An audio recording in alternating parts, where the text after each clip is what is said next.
Chennai Silk Saree Sale. Latest collections at unbelievable prices. Up to 50% offer or branded gifts. Srinagar, Velachery, Cropate and Thiruvallur. Periyar Maniammai Institute of Science and Technology, Thanjavur. The world needs you. Society பாவங்கள் அப்படின்னு ஒரு video போட்டிருக்கிறாங்க. அதை பார்த்தீங்கன்னா social media ஃபுல்லா கொண்டாடி தீக்குறாங்க. ஒரு சமூக பொறுப்புள்ள, சமூக அக்கறை உள்ள ஒரு கலைஞன் இன்னைக்கு இந்த வேலையை செஞ்சிருக்கான். இதுக்காக அரசாங்கம் பல லட்சங்களை செலவு பண்ணி ஒரு பெரிய கேம்பெயின்ல நடக்க வேண்டிய வேலையை 15 நிமிஷம் வீடியோவில் வந்து நீங்க போட்டு தள்ளி விட்டாங்க. இது என்னன்னா, அந்த எண்ணத்துல இருக்கிறவனுக்கு இதை பார்க்கறப்ப ஒரு தோணும். இனிமேல் தான் அவங்க ரொம்ப ஜாக்கிரதையா இருக்கு. இனிமேலும் அவங்களை குறி வைக்கப்படுவாங்க. சமூக வலைதளங்கள்ல அவங்க இனிமேல் கடுமையாக தாக்குதலுக்கு ஆளாவாங்க. நேரம் கிடைக்குதான்னு பார்த்துட்டு இருப்பாங்க. அதெல்லாம் தாண்டி தமிழ் சமூகம் தான் நமக்கு அடையாளம் கொடுத்துச்சு. இதுக்கு நம்ம ஏதாவது செய்யணும், வாழ்க்கையை போனாலும் பரவாயில்லைங்கிற ஒரு துணிச்சலான ஒரு முடிவு அந்த வீடியோ பார்க்குறேன். ஆணவ படுகொலை நடக்குது, சாதி மோதல்கள் நடக்குது, ஸ்கூல் பையன் போய் இன்னொரு ஸ்கூல் பையனை வெட்டுறான். அந்த அளவுக்கு இன்னைக்கு வந்து இந்த சாதி கொடுமை வந்து தலைவிரித்து ஆடுது. தமிழ்நாட்டில் சாதியை நோக்கி பின்னாடி போகக்கூடிய அந்த இளைஞர்கள்ட்ட கேட்கணும், நீங்க உங்க தலைவர் உனக்கு என்ன பண்ணா, குடும்பத்துக்கு வேலை வாங்கி கொடுத்துருக்கானா, ஸ்கூல் கட்டிருக்கானா, காலேஜ் கட்டிருக்கானா, இல்ல ஒரு கோச்சிங் சென்டர் வச்சு நடத்துறீங்களா, நீட்டுக்கு டிஎன்பி எக்ஸாம் போறதுக்காக உங்களை தயார்படுத்துறானா? அவன் எதுவுமே கிடையாது. உங்களை ஒரு செட் ப்ராப்பர்ட்டி அடியாலாம் அவன் பயன்படுத்துறான். கமர்ஷியல் படத்துல ஒரு விஷத்தை உள்ள வச்சு கொண்டு போய் கொடுத்துட்டோம்னா மைண்ட்ல ஏறிடும். பாக்குறவங்கலாம் இவன் தீவிரவாதி, இவன் தேச துரோகி, இவன் இந்த நாட்டுக்காரனே கிடையாதுங்கிற ஒரு விஷயத்தை கிரியேட் பண்றதுக்கு சினிமாவை அவர்கள் ஒரு ஆயுதமா எடுத்து அதுக்கு பல கோடி ரூபாய் முதலீட போட்டு இந்தியா முழுவதும் இருக்கக்கூடிய படங்களை தயாரிக்க போறாங்க. பல நிறுவனங்கள் தமிழ்நாட்டுக்கு வரப்போகுது. சில நடிகர்களும் அவங்க கையில இருக்கிறாங்க. பிடி வாய்ஸ் நேயர்களுக்கு அன்பு வணக்கங்கள். மூத்த பத்திரிகையாளர் ஜுபேர் நம்மளுடன் இணைந்திருக்கிறார். சார் வணக்கம் சார். வணக்கம். அதாவது சமூக வலைதளங்கள்ல பைத்தியக்காரத்தனமா வந்து வைரல் ஆகி திரும்பி சர்ச்சைக்குள்ள மாட்டினாலாம் பல பேர் இருந்தாலும் சில சம்பவங்கள் மட்டும் தமிழ்நாட்டு மக்களால் வெகுவாக தொடர்ந்து பாராட்டப்படுது. அது எந்த சம்பவமாக இருந்தாலும் சரி. அந்த வகையில் இப்போ சமீபத்தில் பார்த்தீங்க அப்படின்னா கிட்டத்தட்ட பல கோடி ரூபா ப்ரொடக்ஷன்லாம் பண்ணி படம்லாம் தோல்வி ஆகுது.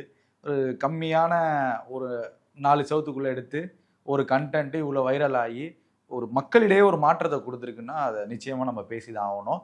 அதாவது ஒரு ஜாதி ரீதியான தாக்குதலுக்கு எதிராக, இந்த ஜாதிய வன்மங்களுக்கு எதிராக ஒரு வீடியோவை போட்டு தமிழ்நாடு இல்லாமல் உலக அளவில் ட்ரெண்ட் ஆகிட்டு இருக்கக்கூடிய பரிதாபங்கள் சேனல், அதை பற்றி நம்ம பேசி ஆகணும். என்ன சார் அதோட பின்னணி, அந்த வீடியோ பற்றி நீங்கள் எப்படி பார்க்குறீங்க? இல்லை, கோபி சுதாகர் இந்த 2 பேரும் வந்துட்டுனா ஒரு மகா கலைஞன் நான் சொல்வேன். உண்மையிலேயே இவ்வளோ பெரிய வார்த்தையை பயன்படுத்துறதுக்கு தவறுடைய. கலைஞன் அப்படின்னா மக்களினுடைய எண்ணங்களை பிரதிபலிக்கிறவன் தான் கலைஞன். ஒரு கல்லை எப்படி பூமியிலேருந்து எடுத்து அதை சிலையாவோ சிற்பமாவோ செதுக்குறான், அது மாதிரி தான் கலைஞன்கிறவன் மக்களுடைய பிரச்சனைகளை அவனுடைய பாஷையில் பேசணும். நீங்கள் சாமானியனுக்கும் ஒரு கலைஞனுக்குள்ள வித்தியாசம்னா, ரோட்டில் போகிறப்ப நார்மலாக பார்க்குற ஒரு பார்வை வேற, ஒரு கலைஞனாக பார்க்கக்கூடிய பார்வை வேற. அப்படித்தான் இந்த சமுதாயத்தில் நடக்கக்கூடிய பல பிரச்சனைகளை வந்து ஒரு பெரிய பெரிய ஒரு கேம்பெயினாக பண்ணக்கூடிய வேலையை ஒரு 4 ஸ்க்ரீனை போட்டு பண்ணிட்டு போகிறாங்க. அவ்வளோ பெரிய விஷயங்கள் பார்த்தீங்கன்னா, திருமணங்கள் நடக்கக்கூடிய சட்டையர்ஸாக இருக்கட்டும், அப்புறம் பார்த்தீங்கன்னா நிறையா இந்த மாதிரி சொல்லிக்கிட்டே போகலாம். அப்படி சமூகத்தில் இருக்கக்கூடிய பல பிரச்சனைகளின் ஒரு என்ன சொல்கிறது, அது ஒரு கண்ணாடியை ரிஃப்ளெக்டாக பண்ணக்கூடிய ஆட்கள் தான் இந்த கோபி சுதாகர். இந்த ரயில் பாவங்கள்னு ஒன்று போட்டாங்க, வடக்கு இந்தியர்கள் பற்றி ஒரு இது, அதெல்லாம் பயங்கர வைரல். எல்லாருக்குமே வந்து ரசிக்கக்கூடிய அளவுக்கு அவங்க பண்ணக்கூடிய காமெடியில் என்னென்னா, ஒரு வன்மம் இருக்காது, யாரையும் ஹட் பண்ணாது.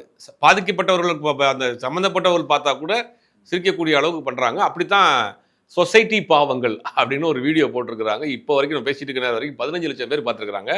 அதை பார்த்தீங்கன்னா சோசியல் மீடியா ஃபுல்லாக கொண்டாடி தீக்குறாங்க அப்படிங்கிறத தான் நம்ம பார்க்கணும்.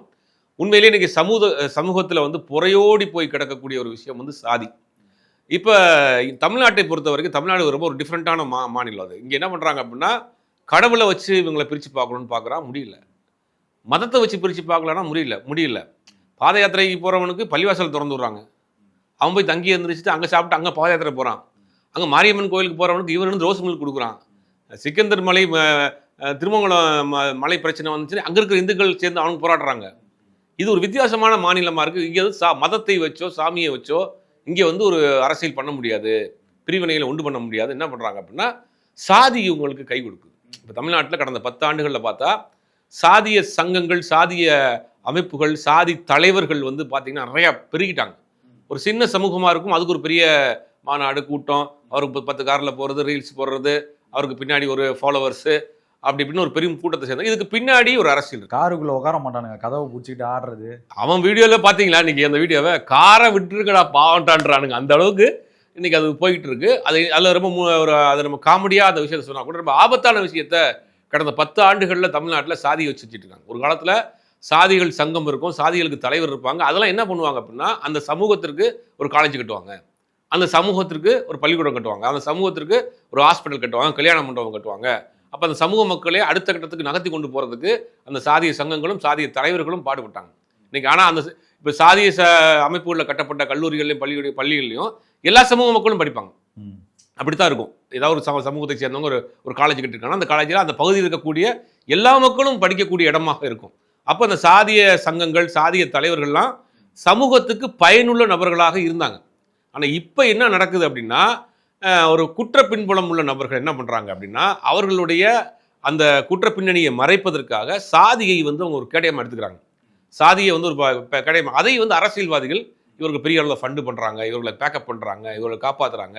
அப்போ அந்த இளைஞர்களை போய் தப்பான வழியில் பிரெயின் வாஷ் பண்ணுறாங்க. எந்த சாதி சங்க தலைவராவது, இந்த சாதி சங்க ஒரு லீடராவது அங்கே வரக்கூடிய பின்னாடி வரக்கூடியவங்க யாருக்கா டிஎன்பிஎஸ்சி எக்ஸாம் கோச்சிங் சென்டர் வச்சுருக்காங்களே, நீட் கோச்சிங் சென்டர் வச்சுருக்கியா, இல்லை யாராவது 10 பேருக்கு வேலை வாங்கி கொடுத்துருக்கிறியா, என்ன பண்ணியிருக்கிறா? முன்னாடி 10 காரில் பின்னாடி 10 காரில் போகிறது, அவனுக்கு சாதி வெறியை ஊட்டுறது, மற்ற சாதிக்காரன் மேலே ஒரு வெறுப்பை உண்டு பண்ணுறது.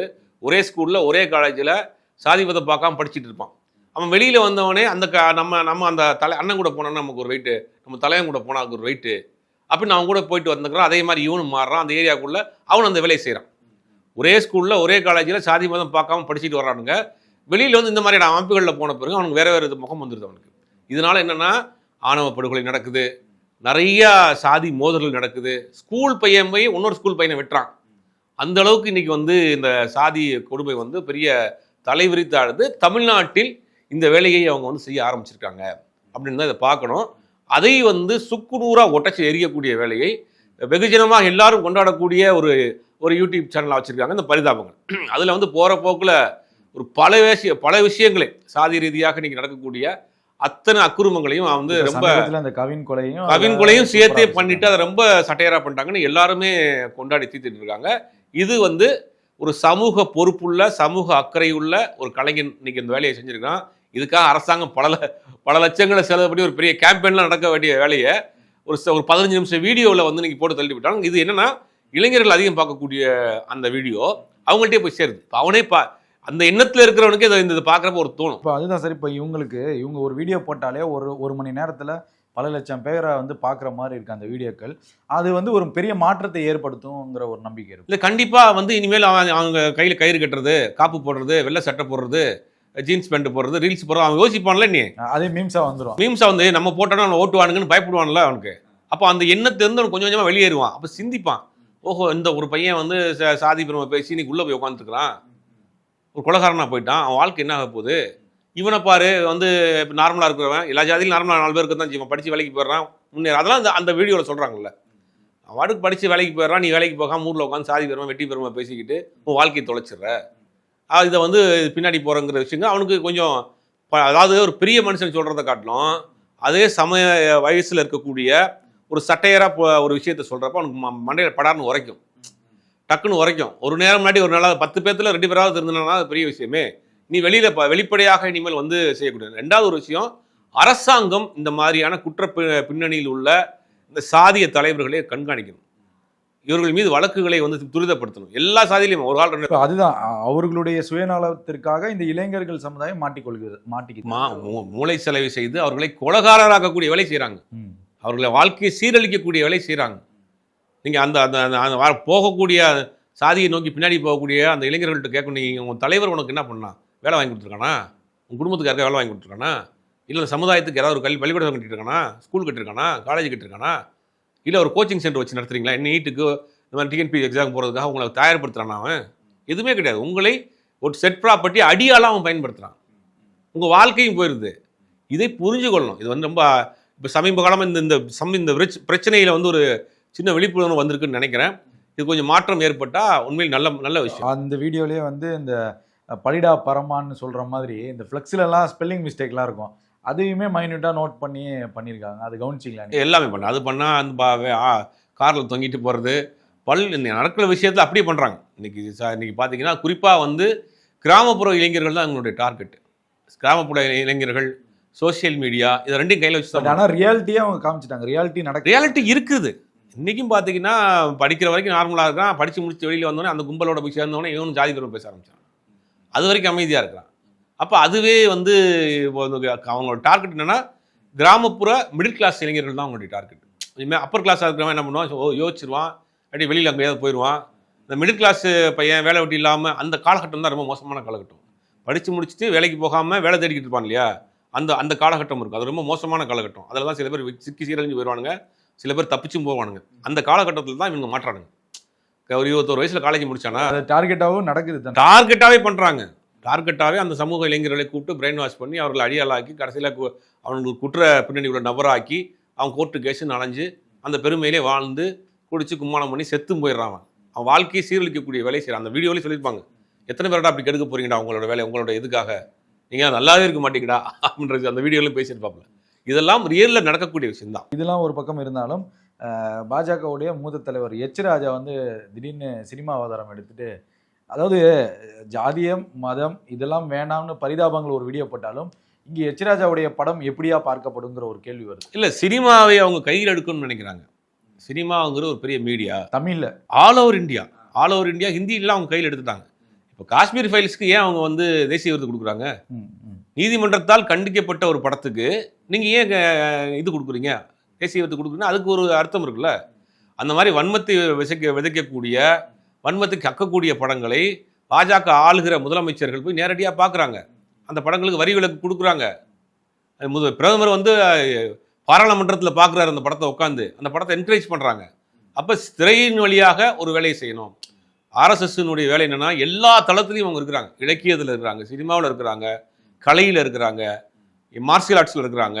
எல்லா தளங்களிலும் அவங்க வந்து வேறு வேறு முகமூடியில். இப்போ நம்ம சமீபத்தில் இப்போ பேசுகிறோம்ல, தமிழ்நாட்டில் வந்து ஜாதியை வைத்து ஒரு கூட்டம் முயல்கிறது அப்படின்னா அதுவும் இது ஒரு எக்ஸாம்பிளாக எடுத்துக்கலாமாங்கிற ஒரு கேள்வி வருது. இல்லை, உதாரணத்துக்கு இந்த கேரளா ஸ்டோரி படத்துக்கு கொடுத்த அவார்டு, கேரளா ஸ்டோரி என்னச்சுன்னா ஒரு குறிப்பிட்ட சமூகத்தை ஒரு தப்பாக சித்தரித்து எடுக்கக்கூடிய படம். நீதிமன்றம் கண்டித்த படம்.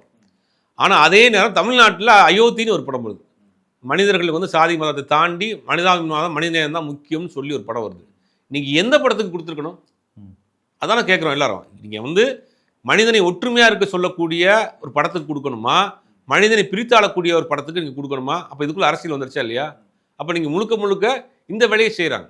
இந்தியா முழுவதும் இந்த மாதிரியான படங்கள் பார்த்தீங்கன்னா Kashmir files, Kerala story, Razakar, Sabarmati report, இப்போ வந்து வீர மல்லுவா அவர் படம் வந்திருக்கு, பவன் கல்யாண். ஏன்னா சினிமாவும் வந்து ஒரு பக்கம் மக்கள்கிட்ட கொண்டு போய் சேர்க்குற ஒரு விதமாக இருக்குது. சினிமாவில் இந்த மாதிரி கருத்துக்கள் வந்து நம்ம புகுத்துட்டோம் அப்படின்னா மக்கள்கிட்ட கொண்டு போய் சேர்ந்துருங்கிற ஒரு, அது இளைஞர்கள் கையில் ஈஸியாக கரெக்டாக. சினிமா பார்க்கக்கூடிய இளைஞர்கள் கால்குலேஷன் தானே. சினிமா பார்க்கக்கூடிய இளைஞர்கள் 18 to 22 வயசு தான். அவனுக்கு அது அவனுடைய ஒரு சமீபத்தில் அந்த படம், தமிழ் படம், அந்த படத்தை பற்றி நிறையா கூட நானும் பேசியிருந்தேன். பெரிய ஹிட் படம், பெரிய கோடிகள் சம்பாரிச்ச படம். அந்த படத்தில் மைனூட்டாக பார்த்தீங்கன்னா ஒரு விஷமான ஒரு விஷயத்தை பரப்பியிருப்பாங்க. அந்த படத்தை பற்றி நானே நிறைய இடங்களில் பேசியிருப்பேன். அப்போ அது வந்து 18 to 22, 23 வயசுக்குள்ள ஒரு கமர்ஷியல் படத்தில் ஒரு விஷத்தை உள்ளே வச்சு கொண்டு போய் கொடுத்துட்டோம்னா மைண்டில் ஏறிடும். அப்போ இவன் பார்க்குறவங்களாம் இவன் வந்து தீவிரவாதி, இவன் வந்து தப்பான ஆள், இவன் தேச துரோகி, இவன் இந்த நாட்டுக்காரனே கிடையாதுங்கிற ஒரு விஷயத்தை கிரியேட் பண்ணுறதுக்கு சினிமாவை அவர்கள் ஒரு ஆயுதமாக எடுத்து அதுக்கு பல கோடி ரூபாயை முதலீட போட்டு இந்தியா முழுவதும் இருக்கக்கூடிய படங்களை தயாரிக்க போகிறாங்க. பல நிறுவனங்கள் தமிழ்நாட்டுக்கு வரப்போகுது. சில நடிகர்களும் அவங்க கையில் இருக்கிறாங்க. அந்த மாதிரி ஒரு படங்கள் சில படங்கள் வந்துகிட்டு இருக்கு. வரக்கூடிய சில படங்கள் இந்த மாதிரியான விமர்சனங்கள் ஆகப்போகுது. இதெல்லாம் தகவல் வருது. அப்படிங்கும் போது இதை சினிமாவை கையில் எடுத்து சினிமாவின் வழியாக ஒரு பிரச்சாரத்தை, ஒரு வன்மத்தை கேட்கக்கூடிய வேலையை அவங்க ஆரம்பிச்சிருக்காங்க. இப்போ அதே போல் கோபி சுதாகருடைய இந்த வீடியோ வந்து ஒரு பக்கம் வந்து அதிகமான அளவில் பாராட்டப்பட்டாலும் ஒரு சில விமர்சனங்கள் வந்து வந்துக்கிட்டு தான் இருக்குது தொடர்ந்து. அந்த பதிவுகளுமே நம்ம சோசியல் மீடியாவில் பார்க்குற மாதிரி இருக்குது. கமெண்ட் செக்ஷன்லேயுமே அதை நம்ம பார்க்குறோம். இப்போ கோபி சுதாகர் மேலே கடுமையாக வைக்கக்கூடிய விமர்சனம் என்ன அப்படின்னா, நீங்களாம் ஒழுங்காடா, இந்த க்ரௌட் ஃபண்டிங் எடுத்து மோசடி பண்ணவங்க தானேங்கிற ஒரு இதெல்லாம் திட்டமிட்டு ஒரு விதமான பரப்புரைகள்லாம் வந்து தொடர்ந்து இப்போ பரவிட்டு இருக்காங்க. இப்போது எப்படி நேற்றுலேருந்து காலையில் வரைக்கும் பாராட்டுகள் இருந்துச்சோ இப்போ அப்படியே நெகட்டிவாக கொஞ்சம் மாறிட்டு இருக்கு. என்ன சார் அந்த க்ரௌட் ஃபண்டிங்கில் என்ன பண்ணாங்க? இல்லை, க்ரௌட் ஃபண்டிங்கிறதே வந்து ஒரு இன்டர்நேஷனல் லெவலில் ஒரு ஃபெயிலியரான கான்செப்ட். அதை இவங்க சரியாக பண்ணாமல் பண்ணிட்டாங்க. அதுக்கு இவங்க ஒருத்தர் கோஆர்டினேட்டர் மாதிரி ஒருத்தர் போட்டிருந்தாங்க, மேனேஜர் மாதிரி ஒருத்தர் போட்டிருந்தாங்க. அவர் பெரிய அளவில் அதை வந்து ஒரு சீட் பண்ணிட்டார். இவங்க பேரை வச்சு வசூல் பண்ணிட்டு சீட் பண்ணிட்டார். அதுக்கு பிறகு இவங்க அந்த பணத்தை கொஞ்சமாக கொடுக்கக்கூடிய வேலைகள்லாம் இவங்க சுயமாக சம்பாரித்து செய்யக்கூடிய வேலையில் இருக்காங்க. பலர் வந்து அந்த ரியாலிட்டி புரிஞ்சு எங்களுக்கு வேணான்ட்டாங்க, நீங்களே பாதிக்கப்பட்டீங்கப்பா. இவங்க என்ன பண்ணுறாங்கன்னா ஒருத்தரை வந்து இதுக்கு வந்து ஒரு இன்சார்ஜ் மாதிரி போடுறாங்க, இந்த க்ரௌட் ஃபண்டிங் அப்புறம் கலெக்ட் பண்ணி இதை பண்ணுறதுக்கு. அவர் ஒரு பெரிய அளவில் சீட் பண்ணி ஏமாற்றிட்டு போயிட்டார் இவங்களை. அதுக்கு வந்து எக்ஸ்பிளேஷன் வீடியோவே போட்டாங்க, நேரடியாக பேசினாங்க, சில பேருக்கு ரீஃபண்ட் பண்ணாங்க. சில பேர் வேணான்ட்டாங்க. நீங்களே வேணாம், அதெல்லாம் முடிஞ்சு போன கதை. இப்போ எப்போ எதை கொண்டு வந்து சேர்க்குறான்னு பாருங்க. இப்போ இந்த வன்மத்தை இந்த ஜாதிக்கு ஆதரவாக நீ ஏன்டா எதிராக வீடியோ போட்டோன்னு கேட்டால் அதை சொல்ல முடியாது இல்லையா? அப்போ பழைய கதைகளாக இனிமேல் தான் அவங்க ரொம்ப ஜாக்கிரதையாக இருக்குது. இனிமேலும் அவங்களை குறி வைக்கப்படுவாங்க, கண்டிப்பாக குறி வைக்கப்படுவாங்க. சமூக வலைதளங்களில் அவர்கள் இனிமேல் கடுமையாக தாக்குதலுக்கு ஆளாவாங்க. நேரம் கிடைக்குதான்னு பார்த்துட்டு இருப்பாங்க. ஆனால் அதெல்லாம் தாண்டி ஒரு விஷயத்தை சமூகத்திற்காக நம்ம தமிழ் சமூகம் நம்மளை கொண்டாடுது. தமிழ் சமூகம் தான் நமக்கு அடையாளம் கொடுத்துச்சு. இதுக்கு நம்ம ஏதாவது செய்யணும், வாழ்க்கையே போனாலும் பரவாயில்லைங்கிற ஒரு துணிச்சலான ஒரு முடிவு அந்த வீடியோவை பார்க்குறேன். ரொம்ப தைரியமாக போல்டான வீடியோ. ஆனால் கண்டிப்பாக தமிழ்நாட்டை சேர்ந்த பலரும் சமூகத்தை நேசிக்கக்கூடியவர்கள், ஒரு மனிதாபிமானத்தை நேசிக்கக்கூடியவர்கள் எல்லாருமே அவர்கள் பக்கம் நிற்பாங்க. இந்த பிரச்சனை எவ்வளோ வந்தாலும் பார்த்துக்கலாம் கோபி சுதாகர், ஒன்றும் பிரச்சனை இல்லை. அதுதான் இந்த தைரியத்தை திமுகவும் கொடுக்குதுங்கிற ஒரு விமர்சனத்தை சொல்றாங்களே சார். திமுக வீடியோ போட சொல்லிச்சு, அப்படிதான் விமர்சனம். திமுகவை பொறுத்த வரைக்கும் இந்த மாதிரியான விஷயங்கள்ல அவங்க வந்து பெருசாக கண்டுக்கிறவும் மாட்டாங்க. இது இவங்க ரொம்ப நாளாக போட்டிருக்காங்க, இன்னைக்கா போட்டாங்க இல்லை. இப்போ இந்த தொடர்ந்து இந்த ஆணவ கொலைகள் வந்து அதிகமாயிட்டு இருக்கு. அதுல வந்து திசை திருப்புறதுக்காக திமுக இது போன்ற ஒரு திட்டமிட்டு ஒரு வீடியோ வந்து பரப்புறாங்கிற ஒரு இல்ல, இது அப்படி பரப்புறாங்க திமுகவுக்கு தானே, திமுக சேர்த்தா அது ஏன் கட்டுப்படுத்தலங்கிறது இல்ல. அதுதான் திமுக வந்து தவற விட்டுருச்சு, ஆணவ கொலைகள் அதிகரிக்குது, திமுக அரசு மேல ஒரு தாக்கம் இருக்குங்கிற ஒரு குற்றச்சாட்டு இருக்கு. அதை திசை திருப்புறதுக்கு டக்குன்னு இந்த வீடியோ ரிலீஸ் பண்ணிட்டா மாறி அது மறந்து போன விஷயம். ஒரு வாரம் மறந்து போன விஷயத்தை கிளப்பி விட்ட மாதிரி ஆயிடுச்சா இல்லையா? அரசாங்கம் என்ன செய்யுதுன்னு கேட்க ஆரம்பிப்பாங்களா இல்லையா? திமுகவுக்கு வந்து செட்பேக் தானே ஆகும், எப்படி சப்போர்ட் ஆகும்? நீங்க அரசாங்கம் ஏன் செய்ய தவறுச்சு, ஏன் கட்டுப்படுத்த தவறுச்சு, இந்த மாதிரியான சாதி சங்கங்களை ஏன் வளர விட்டீங்க, சாதி தலைவர்கள் ஏன் வளர விட்டீங்கன்னு அரசாங்கம் நோக்கி தான் திருப்புது. எப்படி திமுக நேரடியா வரும்? இப்போ இவருடைய குற்றச்சாட்டு என்னன்னா, இவங்க வந்து சாதி மதங்களை தாண்டி சமூக நல்லிணக்கத்தை பத்தி பேசுறாங்க. இந்த இளைஞர்கள் நமக்கு மூல செலவு செஞ்சு நம்ம கையில் வச்சிருந்தோம், அவன் யோசிக்க ஆரம்பிச்சிருவான் அந்த வீடியோ எல்லாம் பார்த்தா. அப்ப நேரடியா என்ன பண்ணலாம் அப்படின்னு நேரடியான தாக்குதல் செய்ய முடியாது.